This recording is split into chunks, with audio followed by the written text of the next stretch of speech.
Now then, we come to fast forwarding down to the 330s, 320s, and Alexander the Great. So he inherits a joint understanding of the banquet. He's got the Greek idea of the symposium on one side, from his tutors, from his Greek culturalization, but he's also got this kingly royal aspect of Macedonia, which I'm afraid we can't really talk about, which is quite complicated, but which definitely has already has Persian influences.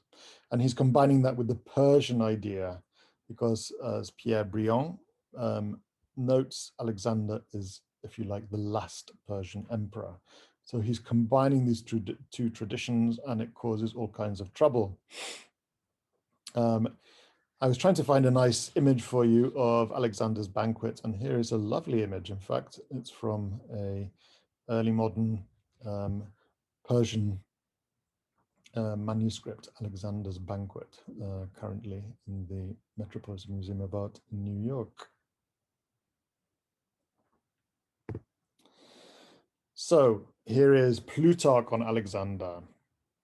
As for delicacies, Alexander was so restrained. Plutarch loves Alexander, and he sees him as a kind of Greek hero, and he's very he's not happy at all about people who criticize Alexander for drinking too much or for overindulgence. So everything Plutarch says about Alexander has to be taken as, well, he's a spin doctor. He's a pro-Alexander spin doctor. Anyway, as for delicacies, Alexander was so restrained in his appetite that often when the rarest fruits or fish were brought him from the sea coast, he would distribute them so generously among his companions that there would be nothing left for himself. His evening meal, however, was always a splendid affair, and so did his expenditure on hospitality, until it reached the sum of 10,000 drachmas. At this point, he fixed a limit, and those who entertained Alexander were told that he must not exceed this sum. So people are so extravagant in the meals that they're preparing for Alexander that he has to impose a limit, quite a high limit, I would say. 10,000 drachmas is quite a lot to spend on one meal to entertain even the guest of honor, the guest of most honor. Also note that Alexander, as I'm sure the Persians before him, is expressing the breadth of his empire in his dinner. So he's getting things from the coast. Now this is very costly, of course. It's expensive to transport stuff, to keep stuff fresh from the sea coast all the way to the center of Persepolis, thousands of miles. You need fast riders, you need organization, you need power to do that.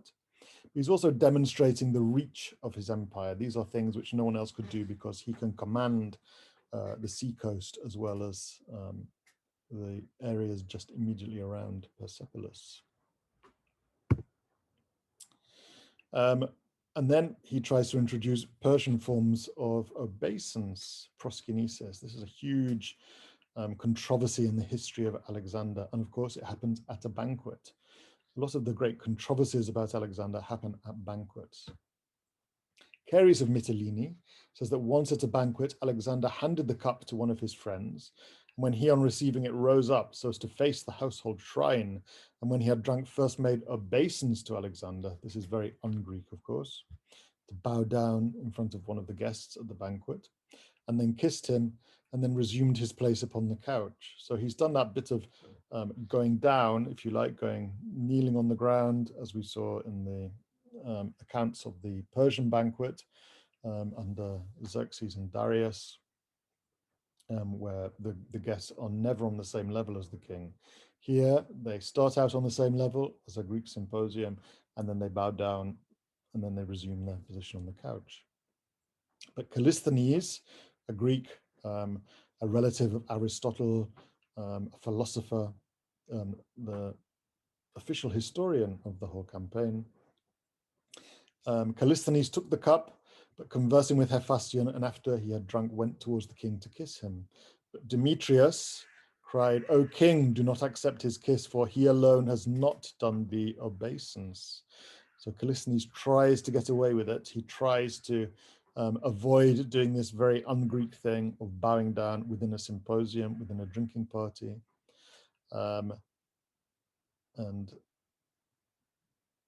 So also he declined the kiss, at which Callisthenes exclaimed in a loud voice, "This is supposed to be a great joke. Well then, I'll go away the poorer by a kiss."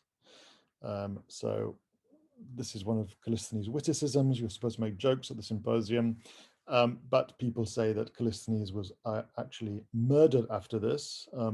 His official history dries up, interestingly.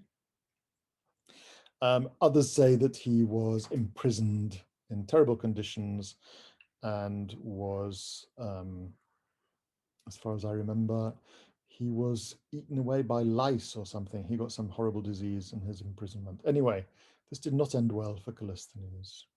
And Plutarch thinks this is very positive that Callisthenes at least made the gesture not to bow down. This was a terrible thing for any Greek to do, and though Alexander is wonderful in so many ways, this was not really a good thing that Alexander did. But anyway, it definitely passed off very quickly, and it was just a blip, and generally Alexander carried on being wonderful. Poor Callisthenes, well, we don't really know what happened to him.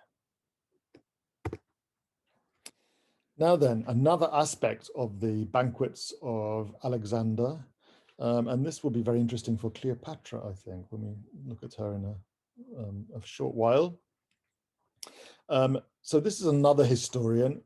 You will notice a lot of these quotes are from Athenaeus. Athenaeus is a wonderful writer of the probably the early 3rd century AD. And he wrote this massive compendium called Dinner Sophists, which collects hundreds of fragments, probably thousands of fragments of ancient classical literature, which are to do with food and drink and sex and one or two other topics. And what's interesting is that although lots of ancient writers quote earlier ancient writers, Athenaeus is more precise. He says exactly which bits he's quoting, and he often gives the titles of the books. Sometimes he even gives the chapters of the books. So he's considered a very good quoter. And if not for him, we would not really be able to do the kind of work we do on ancient food and drink. He's really an amazing, unique source for all of us. There are 7 volumes, I think, 13 books of Athenaeus. Now then, he quotes one author who's lost otherwise, called Ephippus. Ephippus seems to be a contemporary, and he wrote a pamphlet called The Last Days of Alexander and Hephaestion, a negative account. And in this, he says, Alexander used to wear even the sacred vestments at his banquets. So here we have dressing up, here we have pageantry, theatre, if you like, dinner theatre. So it's not just about who is close to the king. It's not just about the reach that he can, where he can get his food from, indicating the reach of his empire, the spread of his empire, the size of his empire. It's not just about huge resources. It's also about play acting. It's also about taking on a symbolic role in a much more straightforward way. So banquets are theatre performances. We can think about Elizabeth I of England and dressing up as the fairy queen or as Diana or whatever. So this tradition goes back, way back, at least to Alexander, and probably before him. Alexander used to wear, sometimes he would wear the purple robe and slit sandals and the horns of Ammon. Ammon is the ram-headed god identified with Zeus. And Alexander was indeed identified as Zeus Ammon. He claimed to have been the son of Zeus Ammon. And sometimes he would imitate Artemis, whose dress he often wore while driving in his chariot, having on also a Persian robe, but displaying above his shoulders the bow and javelin of the goddess. Sometimes also he would appear in the guise of Hermes. At other times, and indeed almost every day, he would wear a purple cloak and a tunic shot with white and a hat which had a royal diadem attached to it. So here, this is very interesting, that Alexander would dress up as gods during banquets. Alexander dressing up. Well, here is Alexander, if you like, dressed as Athena, because he's got a little Medusa's head here, you can see on his shield, on his cuirass, sorry, which clearly evokes the Aegis of Athena. Also has this Medusa head, the Gorgoneon. This is the Alexander mosaic from Pompeii, famous. And here we have what are called, one of them, lots and lots of coins like this. They're called posthumous Alexanders, coined by Alexander's successors. And here we can see an image of what's definitely supposed to be Alexander with a crown of Ammon. So these followers of Alexander, the Diadokoi, are recollecting how Alexander used to dress at parties according to Ephippus. He used to put on the horns of Ammon, the ram's horns. That's where we get the word ammonite from, these ram's horn shells. So these are the ram's horns of the god Zeus Ammon. And Ephippus says this is how he used to dress at parties. And here we have his successors recalling him in that fancy feast dress, if you like. Now then, Antony and Cleopatra. I just love these paintings, so I thought I'd share them with you.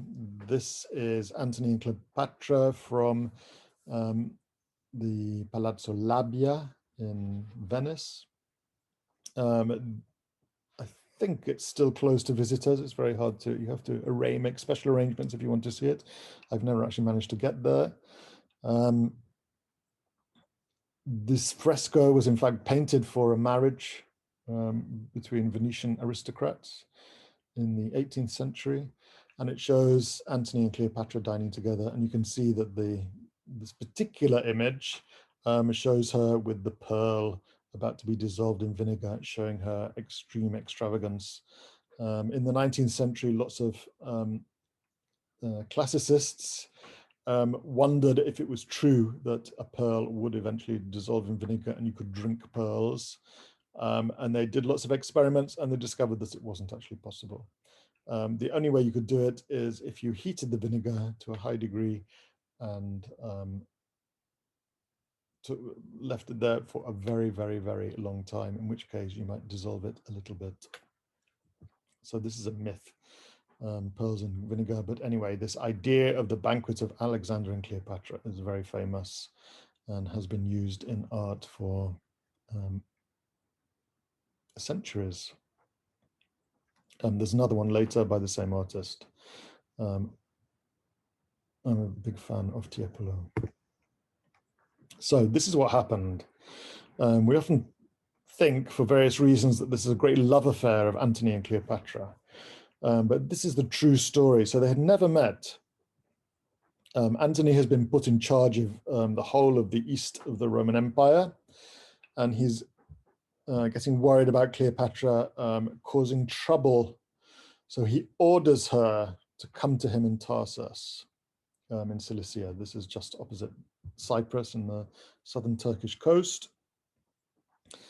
In order to make answer to the charges made against her of raising and giving money to Cassius, the murderer of Julius Caesar, and giving him much money for the war. So she gets lots of summons from Antony and his friends, and she so despised and laughed the man to scorn. Again, this is Plutarch. That she sailed up the river Kidnus, so she sailed away all the way from Alexandria, all along the coast of Israel and Lebanon, up to Cyprus, and then across to Turkey, and sailed up the river to Tarsus, a great city. And she had a special barge. This is really a kind of royal yacht Cleopatra, in a barge with a gilded poop. So she's obviously made preparations. Its sails spread purple, very expensive. Its rowers urging it on with silver oars. She herself reclined beneath a canopy spangled with gold, adorned like Aphrodite in a painting. Very interesting. While boys like Cupids in paintings stood on either side and fanned her. Likewise, also the fairest of her serving maidens, attired like Nereids and Graces. I mean, this is taking Alexander's pageantry to a much higher level. Wondrous odors from countless incense offerings diffuse themselves along the riverbanks. This is how you obey a summons to a meeting.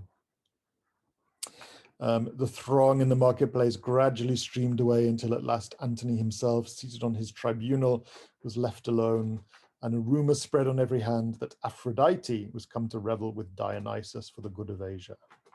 So Antony, when he was doing his play acting, liked to compare himself to Dionysus. So this is high politics in fancy dress, basically. Now then, she's arrived. Antony can hardly ignore her arrival. He invited her to dinner, but she thought it better that he should come to her. Very interesting, the politics of invitation. This is really the turning point in the relationship. At once then wishing to display his complacency and friendly feelings, Antony obeyed and went. He found on the boat a preparation that beggared description, but was most amazed at the multitude of lights. So she's got special effects. The following day, Antony feasted her in his turn and tried to surpass her splendor and elegance, but in both regards he was left behind and vanquished. She won the battle of the banquets and was first to rail at the meagerness and rusticity of his own arrangements. Okay, Athenaeus, thank goodness for Athenaeus, quotes a lost history, Socrates of Rhodes, just gives us more details about Cleopatra in Tarsus. Cleopatra, having met Antony in Cilicia and prepared him a royal entertainment in which every dish was golden and inlaid with precious stones, and the walls, he continued, were hung with cloths embroidered in gold and purple. She had 12 triclinia, banqueting rooms laid, and invited Antony to a banquet and invited him to bring whatever companions he pleased. Astonished at the magnificence of the sight, he expressed his surprise, and she, smiling, said that she made him a present of everything which he saw and invited him to sup with her again the next day and to bring his friends and captains. Then she prepared a banquet by far more splendid than the former one, so to make the first one appear contemptible. And she presented to him everything that there was on the table. She told each of his captains to take for his own the couch on which he lay, and the goblets which were set before each couch. And when they were departing, she gave to all of those of the highest rank litters with the slaves for litter bearers, and to the rest she gave horses adorned with silver-plaited trappings, and to everyone she gave Ethiopian boys to bear torches in front of them. On the fourth day she paid more than a talent for roses, and the floor of the chamber for the men was strewed a cubit deep, nets being spread over the blooms. This is how you use tableware as a gift. Remember again the people of Thasos, Xerxes snatching everything, not leaving anything behind out of all the gold and silver. So behind this banqueting, you can see a kind of bribery in place even, all disguised in this particular way of feasting. Very interesting. And of course, for Cleopatra, it's worth the expense. She makes an alliance with Antony. Instead of being on the naughty step, she is suddenly an ally, an equal, because of her spectacular ability at the politics of banquets. Here's that other picture, and there she is with her pearl. Another one by Tiepolo, this time in Melbourne. In Australia, Melbourne, Australia, I imagine. Okay, so that's dining societies for you in the ancient world. I thought I would finish just by looking at some modern examples. Here is a very famous example. the Bullingdon Club, a rare photo, in fact, which has been obliterated from the internet almost entirely, but not entirely. Here you can see Boris Johnson and David Cameron, together members of the Bullingdon Club, the Dining Society of Oxford. Why are dining societies still so powerful and influential? What is it about dining together that creates power relations? And there's a very good example of the modern world. More straightforwardly, less controversially, here we have why are state banquets still so important in modern diplomacy? Why is it always such a great big deal whether someone is invited to a state banquet at the palace with the Queen presiding? Here we have Obama at a state banquet. And here we have Donald Trump going to a state banquet. And I think when you see this, perhaps there's a frisson, perhaps you think this is inappropriate. And I think that helps to express what is at stake in banquets, the intimacy involved, the sense of guard down, the sense of equality, the sense of being invited to become a member of the team, a member of the group, and who should be allowed to be a member of the group, who stands out, who is, what's wrong with this picture, so to speak. So I'm going to leave you with some questions. Why banquets? What is it about banquets that makes them so useful for forging political relationships and demonstrating power? Why did the Persian king not just get money? Why did he pretend that it was money for his bread or money for his wine? What is it about dining with someone so that you can have so many degrees of closeness? Why is this pageantry involved in banquets? Why does Alexander choose the banquet to have obeisance? Why doesn't he do it in the throne room, for instance? And I'm not going to answer those questions. I'm going to leave them with you and your students, hopefully. I hope you enjoyed that. I hope that was useful. And I hope you can also see how it's not about power versus food and drink, but food and drink is also very much a central element of straightforward power politics. Thank you very much.